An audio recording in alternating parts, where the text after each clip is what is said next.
Geralt de Rivia es un brujo, un cazador de monstruos con habilidades sobrehumanas. Cuando solo era un recién nacido, Geralt fue abandonado por su madre, Visena, en Kaer Morhen, en la fortaleza de los brujos. Allí fue convertido, educado en el uso de la alquimia, la magia elemental, ilustrado en un profundo conocimiento sobre los monstruos y entrenado en diferentes formas de combate que le dotaron para la caza de estas criaturas y para su supervivencia. A lo largo de su vida, Geralt viaja por el continente, enfrentándose a numerosos monstruos, peligros y amenazas sobrenaturales. Asimismo, se ve envuelto en conflictos políticos entre diferentes reinos y razas. Sin embargo, debido a su naturaleza y su código moral, sus acciones en este ámbito se mantienen neutrales, puesto que su principal objetivo es proteger a la humanidad de las amenazas sobrenaturales. Uno de los aspectos destacables de Geralt de Rivia y otros brujos es que previamente son humanos comunes que sufren un proceso de transformación para convertirse en brujos. Todo ello conlleva una serie de modificaciones físicas y psicológicas cuya explicación se encuentra en una de las bases de la evolución: las mutaciones genéticas. Efectivamente, en la historia de The Witcher se explica que los brujos eran mutados genéticamente desde la infancia para adquirir habilidades sobrehumanas, un proceso conocido como la prueba de las hierbas que les dota de habilidades físicas y mágicas superiores, como reflejos más rápidos, sentidos agudos o una mayor resistencia. ¿Y cómo funciona este proceso de transformación y entrenamiento para dar lugar a esas mutaciones? Los niños candidatos al convertirse en brujos son sometidos a este proceso en una etapa temprana de su vida. Generalmente son niños huérfanos o, como en el caso de Geralt, niños abandonados. Antes de someterse a las mutaciones, los niños tenían que superar una serie de pruebas relacionadas con la alquimia en las cuales tenían que consumir algunos tipos de hierbas y ciertas sustancias tóxicas, así como enfrentarse a rigurosas pruebas físicas y mentales. La finalidad de esto no es otra que fortalecer y purificar el cuerpo de los candidatos. De hecho, una de las plantas que se conoce que se incluía en este proceso era el acónito, cuyos alcaloides tienen importantes efectos cardiotóxicos y neurotóxicos. En concreto, unos pocos miligramos de aconitina, uno de sus componentes, puede ser letal para un ser humano. Tras esto, llega el momento de la mutación genética de su organismo mediante la administración de pociones y rituales mágicos que alteran su biología y les otorgan habilidades sobrehumanas. Es importante tener en cuenta que este proceso de mutación es realmente peligroso y puede llegar a resultar mortal para los candidatos. De hecho, solo unos pocos, apenas 4 de cada 10, consiguen superarlo y convertirse en brujos completamente desarrollados. Además, cabe destacar que esta mutación trae consigo ciertos efectos secundarios, entre los que destaca la esterilidad, de la cual hablaremos en otro vídeo. Después de la mutación, los niños son sometidos a un riguroso entrenamiento en la fortaleza de los brujos. Aprenden a dominar el combate con espadas, a utilizar la magia de los signos, a identificar y cazar monstruos y a desarrollar habilidades alquímicas. Por otro lado, también reciben educación en historia, política y otros conocimientos necesarios para su labor como brujos. Una vez explicado esto, vamos a intentar entender si estos cambios genéticos serían posibles a partir de factores externos como los que experimentaban los niños. Para ello, en primer lugar, tenemos que entender tres conceptos básicos de genética: ¿qué es el ADN? ¿Qué son los genes? ¿Y cómo funcionan? Pues venga, vamos al lío. El ADN es una molécula que se encuentra en las células de todos los seres vivos. Está constituido por unidades más pequeñas llamadas nucleótidos que se componen de una base nitrogenada, que puede ser adenina, timina, citosina y guanina. Estas son las famosas letras que, emparejadas con su base correspondiente, permiten constituir la famosa doble hélice de ADN. Si observáramos de cerca esta doble hélice, encontraríamos una secuencia de nucleótidos que identificaríamos con las letras de sus bases nitrogenadas, lo cual constituiría lo que llamamos la secuencia genética. Esta secuencia contiene la información sobre la cual se construyen y forman los organismos. Vale, con este breve resumen ya tenemos una concepción clara de lo que es el ADN, pero ¿qué son los genes? Los genes son segmentos específicos de esta secuencia de ADN que contienen instrucciones concretas. Digamos que es la forma en la que se organiza la información y se estructura el lenguaje para sintetizar moléculas implicadas en el funcionamiento de las células y que desempeñan un papel esencial en diversas funciones biológicas. Cada gen es una secuencia particular de esa molécula de ADN y en su conjunto son responsables de nuestras características como seres vivos. Vale, ¿y cómo se sintetizan nuevas moléculas a partir de los genes? Pues vamos a verlo. este es el funcionamiento. El proceso en el que trabajan los genes es la síntesis de las famosas proteínas, esas moléculas que influyen en el funcionamiento de las células y en diferentes funciones biológicas. Para que os hagáis una idea, es como si pasáramos de tener unas instrucciones para montar un mueble, que serían los genes, a tener el mueble montado por completo, que serían las proteínas. En este proceso de síntesis de proteínas hay dos pasos clave. El primero es un paso de lectura del gen, en el cual se lee la secuencia del mismo y se sintetiza una molécula complementaria llamada ARN mensajero. Podríamos decir que esta molécula es un molde que se fabrica a partir de las instrucciones que hay en el gen para producir la proteína correspondiente. Este primer paso en el que se fabrica el molde del gen se llama transcripción. El segundo paso es el de la fabricación de la proteína a partir de ese molde de ARN mensajero.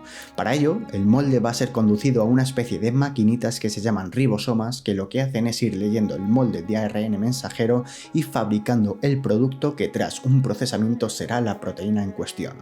Este segundo paso se conoce como traducción. Hay una cuestión importante que es necesario tener en cuenta, y es que al contrario de lo que se podría pensar, los genes no están implicados únicamente en aquellas características físicas visibles como el color de los ojos o el color del pelo, que es lo típico, sino que también influyen en aspectos más complejos como la susceptibilidad a determinadas enfermedades. Y esto es importante para entender uno de los siguientes vídeos que haré sobre la saga de The Witcher. La cuestión que nos atañe en referencia a la épica que tiene lugar detrás de la mutación a causa de la alquimia, de la magia y de las pociones es: ¿se podría cambiar así como así la secuencia genética mediante el uso de agentes externos? ¿Se puede modificar el ADN a nuestro antojo? Pues la respuesta es que no se puede cambiar el ADN a nuestro gusto, o al menos de la manera que se plantea que se hace en la fortaleza de los brujos mediante la prueba de las hierbas. La manera en la que podrían llevarse a cabo estas transformaciones o mutaciones que hacen en los brujos sería mediante células en cultivo o durante su desarrollo embrionario. Pero con los niños en edades más tempranas sería algo un poco más complicado. Aunque sí que existen factores externos que efectivamente pueden afectar al ADN de nuestras células provocando mutaciones. Estos agentes se llaman mutágenos y lo que hacen es dañar directamente el material genético o bien afectar a mecanismos de reparación y replicación del ADN. Algunos ejemplos de mutágenos son agentes químicos como los que se encuentran en el humo del tabaco, productos químicos industriales o sustancias como el alcohol, diferentes tipos de radiación como son la ionizante o la radiación ultravioleta, o contaminantes ambientales como algunos tipos de metales pesados, entre otros. ¿Y sabéis qué es lo que provocan la mayoría de estos mutágenos?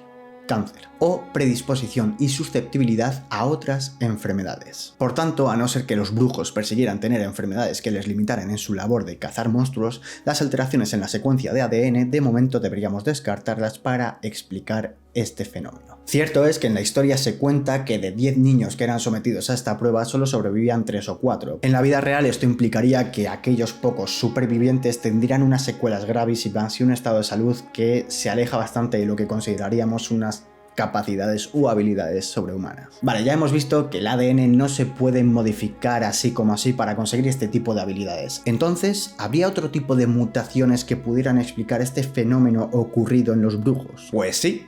La epigenética. ¿Y qué es esto de la epigenética? Pues básicamente provocar cambios en el funcionamiento del ADN sin necesidad de cambiar la estructura de su secuencia. Sí, esto es posible y ocurre de la siguiente manera. Si recordáis, hemos dicho que un gen contenía la información para producir el molde de ARN mensajero que se va a utilizar para fabricar una nueva proteína. Este proceso en su conjunto se conoce como expresión génica. Imaginaos que la maquinaria genética es una especie de máquina de helados. Para poder fabricar helados tienes que tener la máquina encendida y en funcionamiento, y para eso lo que tiene es un interruptor de encendido y apagado. Pero claro, tienes muchas formas de hacer que la máquina no funcione sin que la máquina deje de ser una máquina y sin tener esa estructura. Puedes apagar la luz, puedes desenchufarla, puedes apagar el botón de encendido y apagado, o incluso puedes tocar algunos mecanismos de dentro de sus cables interiores para que esa máquina no pueda encenderse. Pues con los genes ocurre prácticamente lo mismo. Hay muchas maneras de hacer que un gen no funcione correctamente o que funcione de una manera distinta sin afectar necesariamente a su secuencia. Cuando esto ocurre decimos que se está viendo afectada su expresión. Vale, pues como os he dicho, la epigenética lo que estudia son estos mecanismos que afectan a la expresión de los genes sin afectar a la secuencia del ADN. Igual que la heladera, aunque la desenchufes, quites la luz o apagues el interruptor, sigue siendo la misma heladera, el gen va a seguir teniendo la misma secuencia aunque hagas que se sobreexprese o que se silencie y deje de tener lugar la transcripción. Vale, si has entendido esto, has pillado las bases de la epigenética y lo siguiente lo vas a entender seguro. Si consideramos una explicación basada en la epigenética, podríamos plantearnos cómo se podrían dar algunas de las mutaciones descritas en The Witcher en la prueba de las hierbas. Existen diferentes alteraciones epigenéticas. Una de ellas es la metilación del ADN.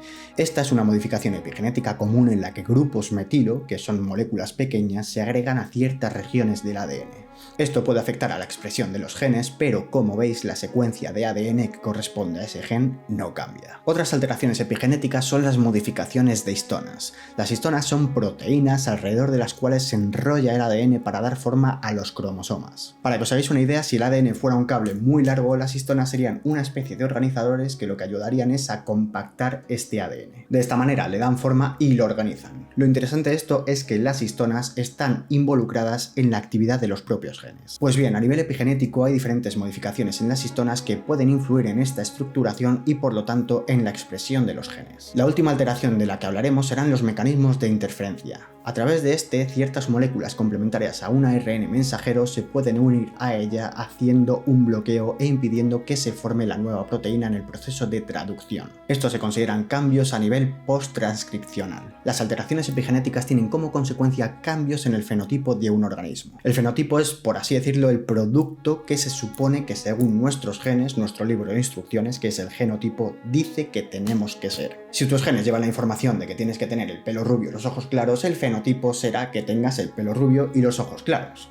Pues así con todo. La cuestión es que algunos de estos cambios en el funcionamiento de los genes por influencia de factores externos pueden ser permanentes. En el contexto de la prueba de las hierbas de The Witcher podríamos estar ante un caso de modificaciones epigenéticas a nivel de metilación del ADN, modificación de histonas o mecanismos de interferencia que influyen en aspectos relacionados con potenciar ciertas habilidades de estos humanos convertidos. Hay algunos casos de cambios epigenéticos influidos por el entorno y la naturaleza que son curiosos, como por ejemplo la selección de abejas reina en las colmenas mediante el mayor o menor consumo de jalea real por las larvas durante su desarrollo, el cambio de sexo en algunas especies de peces ante la presencia o ausencia de un macho, o la determinación del mismo en algunos reptiles en función de la temperatura de desarrollo del embrión. Hasta el momento, la epigenética es un campo de investigación con mucho potencial y mediante el cual se está dando respuesta a muchas cuestiones de salud y de desarrollo. Hay investigaciones centradas en la relación entre la epigenética y el neurodesarrollo, estudios sobre su influencia en distintos tipos de cáncer, así como líneas de trabajo centradas en los cambios fenotípicos en el ser humano por los hábitos de vida en etapa joven y adulta, los cuales podrían ser de interés para dar respuesta a las preguntas de este vídeo.